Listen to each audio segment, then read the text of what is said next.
Hell guys, welcome to my channel us.update. In this video I will tell you Ray Dalio's warning for the economic crisis and US recession. So we start. The main issue is that we are spending more than we earn, which is a problem. The question then becomes, where will we get the money from? Ray Dalio is perhaps the world's most well-known macroeconomic investor, having founded Bridgewater Associates in 1975 and turning it into the largest hedge fund in the world over time. When Ray speaks, the investing world listens. Recently, he appeared in an exclusive 25-minute interview on CNBC, where he shared his updated thoughts on the current state of the economy, where we stand in the short and long-term debt cycles, and where he believes the markets are headed over the next few years. With inflation on the rise, interest rates increasing, the economy weakening, and stock markets falling, let's first hear Ray's opinion on where we are in the economic cycle. These things happen over and over again. We are now in the 12.5th cycle. You know how these cycles work. We've had 12.5 cycles since 1945,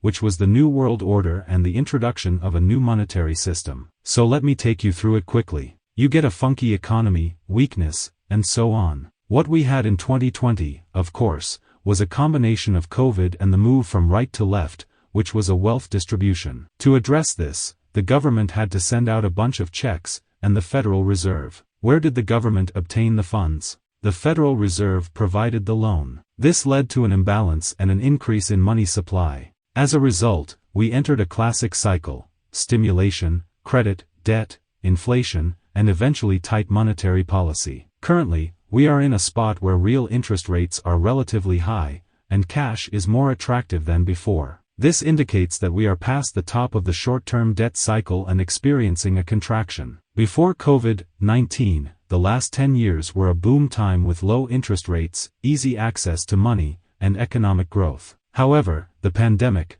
political conflict, and a switch in political power in 2020 led to the Federal Reserve printing more money to combat economic weakness. This resulted in growth, increased demand, and inflation, pushing the good times as far as they could go. But now, we can no longer stimulate the economy. It appears that the situation is starting to worsen, as certain sectors and stocks are declining. Specifically, technology and real estate, particularly residential, are seeing a downturn. This could lead to a stagflation environment, which is a combination of economic stagnation and high inflation. In this scenario, inflation remains high despite a struggling economy and rising unemployment. This is problematic for those in charge of monetary policy, as efforts to control inflation, such as raising interest rates, can worsen the economic situation. Ray Dalio, an investor and economic analyst, predicts that inflation will not decrease to the level desired by the Federal Reserve, perhaps only down to 3.5%,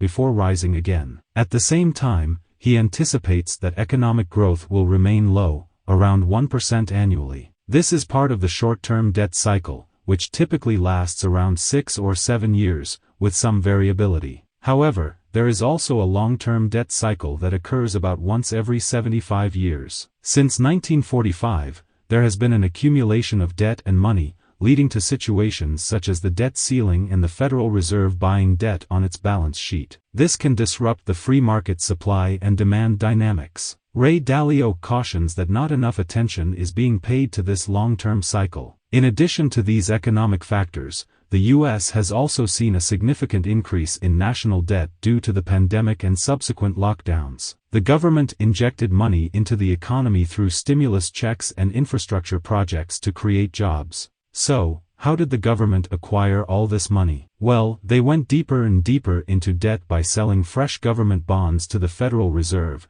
who printed approximately $4 trillion of what some might call new money. This triggered the massive inflation we're currently experiencing. However, the problem is that the U.S. is still spending more than it earns, and since the debt ceiling has already been reached, they can't add fresh debt to replace the old. There is now a non-zero possibility that they might default on their debt, which would trigger the downslope of the long-term debt cycle. Unfortunately, the interviewer cuts off Ray at this point, but he is absolutely right. People like to blame everything and everyone else around them, but at the end of the day, the problem the U.S. faces is that it spends more than it earns. With that said, I do have one more clip for you guys, and this one is Ray Dalio's thoughts on where the stock market currently sits. Does he see it falling further? Where does he think the stock market is? Does he think we have priced in what could be a recession? Did we see the worst of it in October? Where are we right now in terms of value? Ray believes that the markets as a whole look like they were obviously impacted by interest rate changes, which were bound to happen. The impact on other markets has also occurred, and they have been priced in. Now, we're probably going to have a tighter monetary policy than existed before, which is a net negative for the stock market. However, it's not a big enough number to be a significant bearish signal. When Ray looks at the market as a whole, he thinks it seems closer to fairly priced, probably still a bit high given the whole picture. So, there you have it. Ray still sees problems on the horizon, and he thinks we're still likely to see more pressure on the stock market in the years to come. Overall, these are Ray Dalio's updated thoughts on the US economy and what he thinks we need to do about it. Do you agree with Ray? Let me know your opinions down in the comments section below. Otherwise, thanks very much for watching, guys. If you enjoyed this video, please leave a like and subscribe to the channel if you'd like to see more. If that was just for today, thanks for watching. See you guys in the next video.